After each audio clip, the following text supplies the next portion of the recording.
আসসালামু আলাইকুম। শুভেচ্ছা জানাচ্ছি প্রতিদিনের বাজার দরে, সেই সাথে আমন্ত্রণ জানাচ্ছি ভোরের বাজারে। স্বাগতম জানাচ্ছি জাকির ম্যাক্স ফেসবুক পেজ এবং জাকির ম্যাক্স 71 ইউটিউব চ্যানেলের বন্ধুরা। আজ 15ই জুলাই 2026 ইংরেজি বছর বুধবার। আজকের এই দিনে এই বাজারে কী ধরনের তরি তরকারি শাকসবজি পাওয়া যাচ্ছে, দাম কেমন আমি দেখব, জানবো এবং আপনাদের দেখাবো, জানাবো। থাকুন শেষ পর্যন্ত আমার সাথে।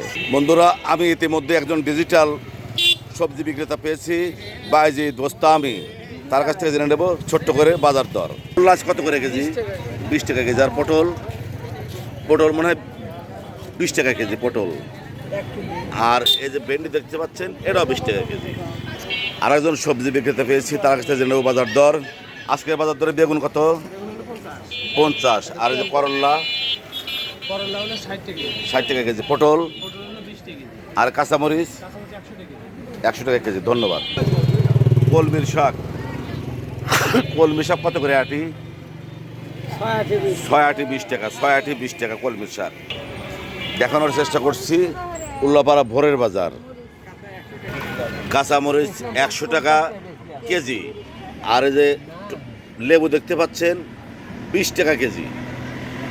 করল্লা আজকের বাজারে 40 টাকা কেজি করল্লা। আর এই যে পটল আজকে কত করে? 20 টাকা কেজি পটল। দেখতে পাচ্ছেন কুমড়ের শাক, মাত্র 10 টাকা আটি কুমড়ের শাক। এখন সকাল 8:30। এই মুহূর্তে আমাদের মর্নিং মার্কেটের অবস্থা দেখেন, গ্রাহক নেই বললেই চলে। সকাল 6টায় এই বাজার লাগে, 10টার ভিতরে বন্ধ হয়ে যায়। কিন্তু আজ দেখা যাচ্ছে 1 ঘন্টা আগেই বাজার শেষ হয়ে যাবে, কারণ মানুষের নিত্যপণ্য যা কেনার ইতিমধ্যেই কিনে ফেলেছেন। এখন যারা সবজি বিক্রি করবেন তারা শুধু সবজি নিয়ে বসে আছেন, কিন্তু গ্রাহক সংখ্যা কম। বেশ কয়েকদিন ধরেই, যদিও বৃষ্টি হচ্ছিল আমাদের এখানে, বৃষ্টির কারণে সবজির দাম একেবারেই কম আমাদের এই ভোরের বাজারে। জানার চেষ্টা করছি তরকারির দাম। কুমড়ো কত করে? 10 টাকা 15 টাকা। আচ্ছা, আর পুঁই শাক? 10 টাকা আটি। ডাঁটা কত করে আটি? 15 টাকা 20 টাকা আটি। খানমান পাতা অত্যন্ত ঔষধি একটি জিনিস। খানমান পাতা কত করে আটি? 5 টাকা আটি। আজকের বাজারে লেবু কত করে কেজি? 30 টাকা কেজি 25 টাকা কেজি। চমৎকার কাঁচকলা দেখতে পাচ্ছি, কত করে হালি? 15 টাকা 15 টাকা 10 টাকা হালি।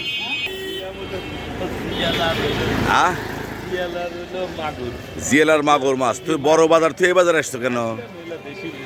আচ্ছা আচ্ছা আচ্ছা আচ্ছা, ধন্যবাদ ধন্যবাদ। বন্ধুরা, দেখানোর চেষ্টা করলাম ভোরের বাজার। পাশে থাকার জন্য অনেক অনেক ধন্যবাদ।